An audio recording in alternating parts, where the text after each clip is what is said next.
Tout le plaisir est pour moi de vous retrouver dans le cadre de cette grande édition du journal sur Canal Congo Télévision. Un mouvement de grève des conducteurs des transports en commun est observé depuis le matin de ce lundi 13 janvier 2025 dans plusieurs coins de la capitale RD congolaise, Kinshasa. Les chauffeurs bouent de la nouvelle grille tarifaire publiée récemment par le gouvernement provincial. Face à cette situation, la population a attaqué certains taxibus. Regardez.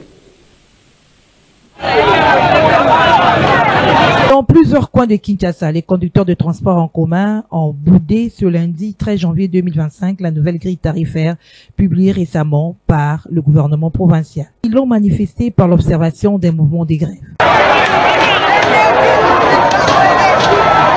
En effet, plusieurs chauffeurs qui appellent les autorités à revoir la fixation des prix estiment que cette grille tarifaire rendue publique ne tient pas compte des réalités sur les routes quinoises. Une situation qui a pénalisé les habitants de plusieurs quartiers de la capitale pour allier les centres-villes. Face au calvaire, la population, ne sachant à quel sens se vouer, s'est mise à attaquer des taxibus pour non-respect du nouveau tarif de transport en commun. Les arrêts de bus étaient bondés de monde. Certaines personnes ont fait le pied et les autres fatigués de patienter pendant plusieurs heures dans les arrêts de bus ont décidé carrément de repousser chemin.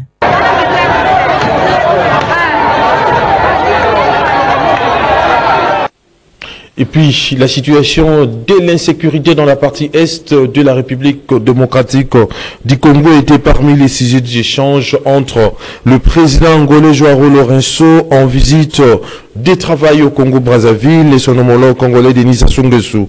Les deux présidents ont exprimé leur profonde préoccupation face à la poursuite du combat à l'est de la République démocratique du Congo, malgré les cessez-le-feu signés le 4 août 2024 et la dynamique des rencontres entre les délégations de la République démocratique du Congo et du Rwanda. Ainsi ont-ils exhorté les partis à maintenir et renforcer les initiatives favorables au dialogue et de faciliter et soutenir les efforts de la médiation. Suivez.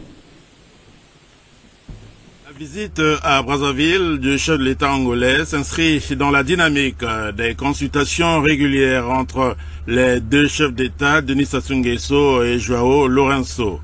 Les sujets brûlants qui préoccupent la sous-région et l'ensemble du continent africain seront examinés au cours de leur échange. Le chef de l'État angolais est médiateur dans la crise qui sévit à l'est de la RDC. Les deux chefs d'État vont converger leurs vues sur cette question peu avant la tenue du 38e sommet de l'Union africaine à Addis Abeba. Denis Sassou Nguesso et son homologue angolais se pencheront naturellement sur les questions d'intérêt commun. Rappelons que les relations entre le Congo et l'Angola sont anciennes, marquées par la lutte de libération et l'émancipation des peuples, ainsi que l'assistance mutuelle dans divers domaines. Dans ce cadre, les deux chefs d'État entretiennent des échanges réguliers. La dernière visite du chef de l'État angolais au Congo remonte au 31 août 2023 à Oyo. Et Denis Sassou Nguesso a séjourné à Luanda les 19 et 20 juin 2020. Et puis, l'armée congolaise annonce avoir repris plusieurs villages occupés par le M23 RDF, à en croire le colonel Guillaume Ndjike. Les rebelles avaient pour intention de progresser vers le sud Kivu. Regardez. D'abord, vous devez savoir que l'armée rwandaise et ses multiples alliés avaient comme intention de progresser vers le sud Kivu. Et ici, nous sommes à Lumbishi, qui est la première localité que l'armée rwandaise LM23 avait récupérée. Non seulement Lumbishi, mais aussi, vous voyez, les crêtes Bitagata et Kamatale. Et toutes ces crêtes surplombant la cité de Lumbishi. Et vous comprendrez que depuis ce temps-là, nous les avons délogés, non seulement à Lumbishi, mais aussi à Luzirantaka, à Kamatale, à Bitagata, récemment ici, à Kabingo, parce que comme vous le savez, ils avaient comme intention d'exploiter les minéraux. Il y a un gisement minier au niveau de Kabingo. Et partout là-bas, ils ont été repoussés. Et plus récemment encore au-delà d'Ngungu. Soyez rassurés qu'à chaque tir de l'armée rwandaise sur nos positions ou sur notre population ou sur les déplacés, en tout cas les forces armées de la République démocratique du Congo ont le droit de réagir et de la manière la plus forte, de manière à mettre notre population hors des portées de tirs ennemis. Là, il s'agit de l'opération Caterpillar 2, planifiée par le commandant Tafok Nord Kivu et le commandant Tafok Sud Kivu, laquelle opération a pour mission de riposter à chaque violation du cessez-le-feu de l'armée rwandaise et ses multiples alliés. Et puis dans un autre chapitre, en séjour à Gemena, chef-lieu de la province du Sud-Ubangi, le président national du mouvement de libération du Congo, Jean-Pierre Bemba Gombo, a inauguré le tout premier homme d'éveillard construit dans la province du Sud-Ubangi en présence de plusieurs autorités de la province. D'une capacité de 300 personnes, ce homme d'éveillard va dans un premier temps accueillir 100 personnes, dont 50 veuves et 50 orphelins, selon l'organisation Le Point, avec Maxime Akabou. Dénommé Toya Yanga, Maison du Bonheur en langue locale Ngwaka, l'inauguration de cet hospice construit sur fonds propres a eu lieu le samedi 11 janvier à Gemena, à chef-lieu de la province du Sud-Ubangi, au nord-ouest de la République démocratique du Congo. Il s'agit là d'une œuvre de portée sociale réalisée par l'épouse du président national du mouvement de libération du Congo, MLC, Jean-Pierre Bemba, à travers l'Asbel El Elyon. D'une capacité de 300 personnes, le homme des vieillards de Gemena va accueillir dans un premier temps 50 veuves, mais également 50 orphelins. Les ribans symboliques marquant l'inauguration de cette bâtisse construite selon les normes standards a été faite par le président du MLC, Jean-Pierre Bemba Gombo.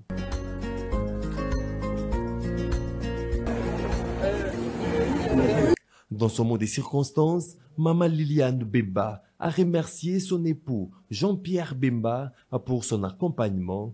Elle est également revenue sur les actions déjà réalisées par son Asbel El Elyon depuis son implantation à Gemena en 2004, notamment des nombreux dons en médicaments et matériels médicaux à l'hôpital général de Gemena, l'assistance aux femmes qui accouchent, aux orphelins, veuves et autres. Ces genres d'actions continueront, a précisé Liliane Bemba dans son mot des circonstances. Cérémonie de l'inauguration de ce centre dénommé Toyanga, qui signifie la maison du bonheur.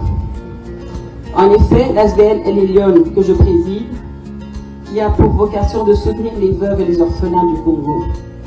El Elyon a vu le jour en mars 2004 à Gemena. Depuis sa création jusqu'à ce jour, l'ASBL El Elyon prend en charge plus de 500 veuves et une centaine d'orphelins dans le territoire et ville de Gemena. El Elyon fonctionne grâce au soutien de plusieurs partenaires dont je remercie ici et qui permettent la réalisation de tous ces programmes. Je voudrais particulièrement remercier mon cher époux pour son soutien dans la réalisation, la construction et l'équipement de ce centre de veuves et orphelins. Satisfaction totale du côté du bénéficiaire. Alors maman sangisi biso, apangusi pizoli na biso, apondisi mitema na biso, pe aye kosa ela su biso ndako kitoko kombo na ngo Toyanga ngo esengo te. Cette activité haute en couleur a connu la présence de plusieurs invités de marque, au nombre desquels le gouverneur du Sud-Ubangi, le vice-gouverneur de la ville-province de Kinshasa, le député provincial, les membres du gouvernement provincial, la société civile, le veuve, y compris la foule immense de la population de Gemena venue vivre pour la première fois la réalisation d'un tel projet dans cette ville.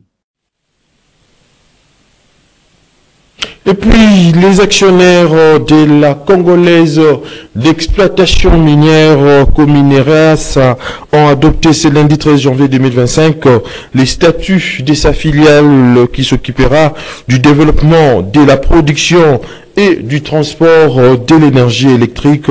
C'était au cours de l'Assemblée générale qui s'est tenue à son siège à Kinshasa, capitale de la République démocratique du Congo, présidée par le PCA Lisette Kibanga. Suivez. Au cours de cette assemblée générale présidée par le PCA Lisette Kibanga, qui s'est tenue à son siège, les actionnaires de la Congolaise d'exploitation minière Cominière SA ont adopté les statuts de la filiale qui s'occupera du développement de la production et du transport de l'énergie électrique. Aujourd'hui, nous avons tenu une assemblée générale ordinaire de Cominière. Il était question que les actionnaires de Cominière puissent créer une entreprise filiale de Cominière qui doit s'occuper de la production, du transport ainsi que de la gestion du réseau en rapport avec la centrale hydroélectrique de Pianamanga.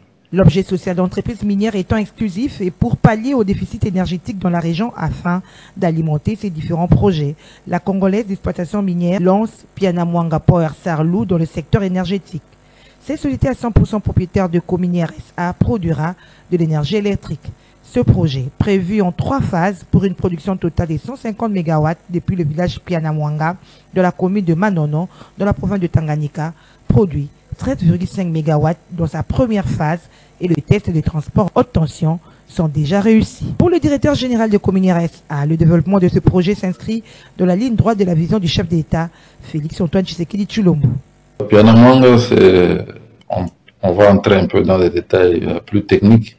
En fait, il y a Pianamanga 1, Pianamanga 2, avec notre partenaire avec qui nous évoluons, qui est Katamba Mining. Nous voulons aussi construire Pianamanga 3. En fait, Pianamanga 1 et 2 font l'objet d'une réhabilitation. Donc, pour augmenter la capacité, nous allons aller à faire Pianamanga 3. Donc, la première centrale qui tourne déjà, c'est Pianamanga 1, avec 3 turbines qui produisent chacune 4,5 MW. Et la deuxième centrale, ça sera aussi 3 turbines avec 10 MW chacune. Et puis nous allons passer à Pianamanga 3. Et nous allons aller autour, si je ne m'abuse, autour de 150 MW. Ce qui est assez suffisant. Quant au développement du projet lithium, le directeur général Célestin Kibeya Kabemba a rassuré sur la production de la première tonne du concentré de lithium en 2025. En 2026.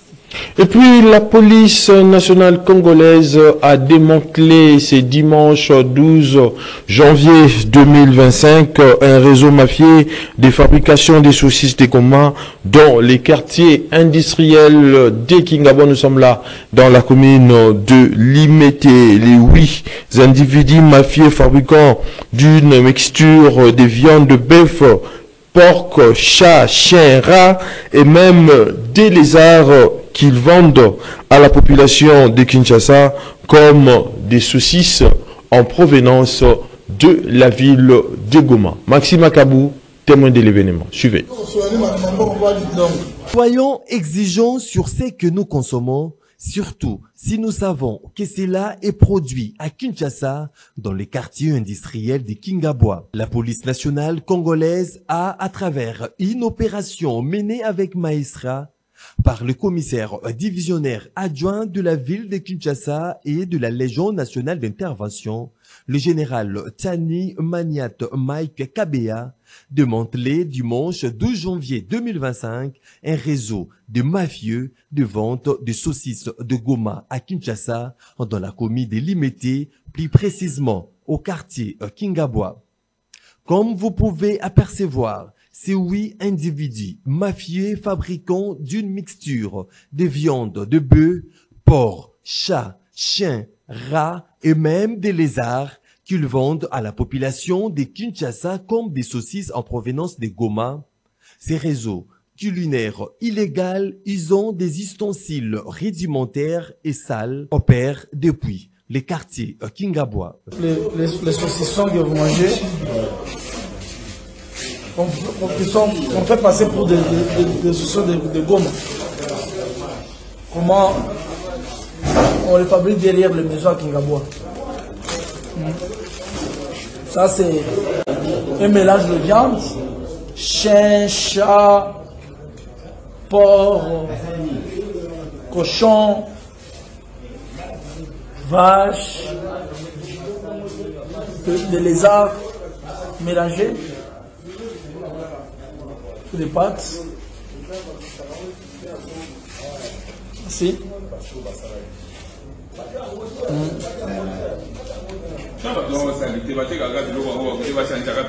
Par ces groupes de gens ici. Des chapeaux donc au général Tani Magnat Mike Kabea, car désormais les saucisses en provenance des Goma, aliment très prisé par la population de Kinshasa et la diaspora kivusienne, devient de ces faits un énième produit qu'il faut faire attention avant de l'acheter auprès des vendeurs ambulants qui pullulent dans la capitale. Kingabwa est le centre névralgique de la contrefaçon et de production de produits peu recommandables à la consommation pour de multiples raisons de santé, des cosmétiques aux liqueurs fortes, en passant par des jus pour enfants dont les saveurs sucrées collent aux pupilles toute la journée. Ainsi, l'Office congolais de contrôle devrait mettre beaucoup plus de sérieux dans ses services de façon à garantir la sécurité de la population sur les différents produits de consommation qui... En tout cas, c'est triste comme réalité. Rien ne va plutôt à l'agence congolaise de l'environnement. Les agents payés pendant plusieurs mois ont déclenché ce lundi 13 janvier 2025 un mouvement de grève sèche, une façon pour eux d'exprimer leur mécontentement face à la mégestion de l'équipe dirigeante. Suivez. Toujours pas d'amélioration des conditions socio-professionnelles des agents de l'Agence congolaise de l'environnement ACE qui accusent actuellement 14 mois d'arriérés de salaire, y compris le 13e mois, ainsi que le salaire de décembre 2025. En outre, le décompte final des agents retraités et décédés de cette structure de l'État ne sont jamais payés. Et en dépit de nombreuses manifestations organisées par les agents, le DG de l'ACE, Lama Onyangunga, est resté de marbre face à leurs revendications. C'est pourquoi ces agents ont décidé d'observer depuis ce lundi 13 janvier 2025 une grève sèche. Vu le non-respect par les bancs employeurs du calendrier des charges, des cahiers de charges des travailleurs, puis transmis en date du 19 novembre 2024, relatif aux revendications suivantes. 1. Paiement arriéré des 14 mois de salaire. 2. Paiement 13e mois 2023 et 2024. Salaire mois de décembre 2024 ainsi que la distribution des colis fait de l'année 2024. Paiement de décompte final des agents de l'AC décédés, retraités et démissionnaires. Remboursement des dépenses engagées par les travailleurs mutés en province avec leurs propres moyens financiers pour rejoindre leurs lieux de mutation. 5. Réintégration des agents de l'AC Chopo et Bazouélé licenciés abusivement. 6. Le respect de l'accord valable conciliation signé en date du 26 juin 2024 à l'inspection provinciale du travail. Pendant que le personnel de l'ACE, Roi du Noir, le directeur général Lama, s'amuse avec l'argent de l'État avec son entourage.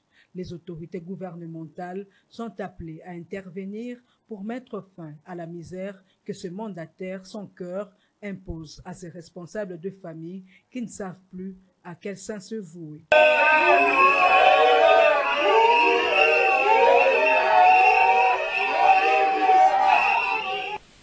Et puis cette interview exclusive du président syndical de l'Office national des transports ONATRA en sigle, Patrice Lusangi Bungisa, parle des efforts entrepris en 2024 pour la relance de cette entreprise publique. D'où appelle-t-il les agents à la cohésion? Suivez-les au micro de Gisèle Olivier Toko. De l'année 2024, il y a eu 3 paiements qui se sont effectués, c'est-à-dire le salaire du mois d'octobre payé par l'ONATRA, le 13e mois payé par l'ONATRA, ainsi que le paiement du salaire du mois de juin qui était à la charge du gouvernement, ce qui a été payé, c'est-à-dire 3. Ce qui fait que la chute du mois de décembre 2024, je peux dire de l'année 2024, était en douceur. C'était par rapport à ces 3 paiements. Mais cela ne veut pas dire que la soif a été étanchée. Non. Parce qu'il y a encore des arrêts de salaire dont la charge revient à la direction générale pour chercher le voies et moyens d'empirer. À ce qui concerne les installations médicales de l'ONATRA, il n'y a pas eu de nouvelles constructions. C'était juste réhabilitation de notre centre de santé médicale, dite CMS, c'est-à-dire centre médical spécialisé. C'était rénové et rééquipé au fonds propre de la direction générale. Là, je peux marteler qu'il y a construction de 2 salles d'OP et puis une salle d'imagerie, si je peux dire ainsi, équipée avec les équipements de la dernière génération. Voilà, brièvement, je peux dire ainsi. Pour l'exploitation, je vous avais dit qu'il y a des travaux qui se font sur la voie ferrée, Kin Aéro, c'est-à-dire de la gare centrale jusqu'à l'aéroport d'Njili. Nous sommes en plein d'œuvre et la direction générale met les moyens pour réhabiliter cette voie. Non seulement ça, le gouvernement s'est engagé de nous accompagner pour réhabiliter encore la voie, la gare centrale jusqu'à Kitambo. D'ici là aussi, les travaux seront en réalisation. Et puis, sachez en plus bref que les comités provinciaux de sécurité du Haut-Katanga promet une prime de 5 000 $ pour récompenser toute personne qui donnera des informations exactes sur l'auteur de l'assassinat du journaliste Patrick Adonis Numbi à Lubumbashi. En effet, dans un communiqué rendu officiel dimanche, le comité provincial de sécurité offre la somme de 5 000 $ à toute personne qui contribuera à la manifestation de la vérité sur les crimes odieux du regretté journaliste Patrice Adonis Numbi. Le comité est signé par le directeur de cabinet du gouverneur de la province plutôt du Haut-Katanga. Et puis, les tuyaux de la régie des eaux troués laissent passer des eaux au croisement de l'avenue Équateur et Mutombokach dans la commune de la Gombe. Cette situation perturbe la circulation des véhicules et des passants qui appellent à cet effet les autorités compétentes à trouver la solution le plus vite possible, étant donné que Gombe est les centres d'affaires et les fiefs des institutions de la République démocratique du Congo. Reportage Héritier Bono. La commune de la Gombe est le fief des institutions nationales et celle de la ville-province de Kinshasa. C'est aussi le centre d'affaires qui attire beaucoup de personnes chaque jour. À cela, elle est censée être propre et entretenue au quotidien. Curieusement, certains coins de cette commune miroir de la République ne reflètent pas le vrai sens de la ville. C'est le cas au croisement des avenues de l'Équateur et Mutombokach aux sorties du boulevard du 30 juin. Ici, un tuyau de la régie des eaux troué rend la circulation inconfortable, créant ainsi un lac artificiel de l'eau qui dégage une odeur nauséabonde. Ces trous béants sont devenus aussi les dépotoirs des immondices que les passants jettent à longueur de la journée. Cette situation perturbe la circulation des véhicules et des passants qui appellent à cet effet les autorités de la ville à trouver le plus vite possible la solution à ces problèmes qui durent plus de 6 mois. Bon, en tout cas, c'est vraiment déplorable, hein, c'est de nous voyons dans la ville, à pleine commune IP des Gombe. C'est quand même la seule commune qu'on considère qui est une commune à moins évoluée parmi tant d'autres communes, qui représente l'image de la ville. Mais quand on y est, ces derniers temps, c'est compliqué. Ça devient vraiment absurde. Regardez par exemple tous ces sites que nous voyons, des trous, plus d'eau, des eaux sales, parfois nauséabondes. Ça ne représente pas l'image de la ville. En tout cas, c'est comme dans la commune de la Gombe. Je me rappelle que ça fait plusieurs années que je fréquente ces points, mais ça ne change toujours pas. On voit les trous qui sont derrière moi là. Je crois que vous allez le voir. On ne sait pas vraiment à quoi la population de ce côté fait pour vivre, parce que ici, je crois bien qu'il y a les moustiques la nuit. Moi, je passe de ce côté pour aller dans l'industrie, mais chaque fois que je passe ici, il y a les mêmes conditions qui continuent. Place au thème, c'est place à ma sécurité. En pleine ville, dans la commune de Gombe. Place où on a télémi dans un autre croisement, il y a avenue Mutombokat, dans l'avenue de l'Équateur, où il y a moni, banque munene PCD16. Place où Tozaki Awa, Ngai, n'a pas kotambusa moto dans les années 2013 jusqu'à aujourd'hui. Tobana côté les malades de moto bakila baye toujours très bien. Mais toketi to commis dans les années 2020 yawa ezalaki nango malamu. Tango babengana bato moto na Gombe, à un moment donné bato moko bayaka batimola awa biso banokanisa kete bato ya régie des zones balingi balekisa bacho ya sika. Soko tourner na sima okomona mota ya ngomba moko ane salami eza mota ete donc mabelo bayaka babwaka. Aristote Matabato et ces jeunes Congolais vivant à Pretoria, capitale sud-africaine, qui a rendu l'âme après 2 semaines de coma. Cette victime a été agressée par les Zoulous alors qu'il rentra tranquillement à son domicile, très attristé par cette disparition brusque. Le membre de sa famille dénonce cet acte ignoble qui a coûté la vie à leur fils. Autre précision dans cet élément signé Nancy Ileka.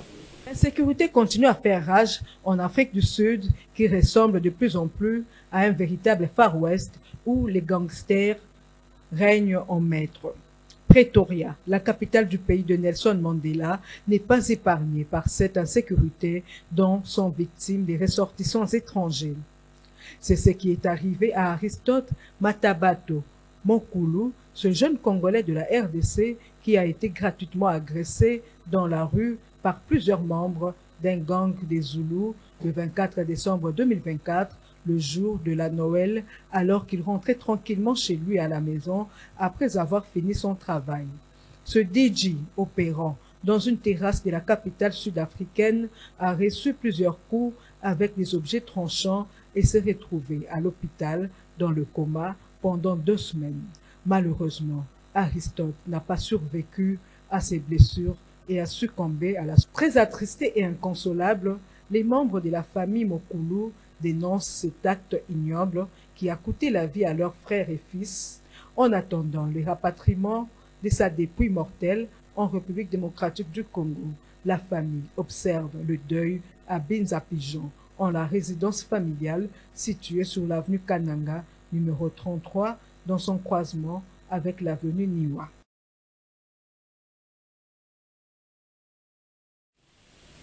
Mesdames et messieurs, voilà qui met fin à cette grande édition du journal sur Canal Congo Télévision, coordonnée par Gisèle Olivier Toko, réalisée par Fiston Atunga. La prise de vue a été assurée par Lola Kinyamba, Lernon, ainsi qu'au concours rédactionnel de Canal Congo Télévision. Je vous dis donc merci de l'avoir suivi. Les prochains rendez-vous est donc pris pour demain. D'ici là, portez-vous bien et bonne suite de programmes sur Canal Congo Télévision avec le même plaisir et les mêmes désirs.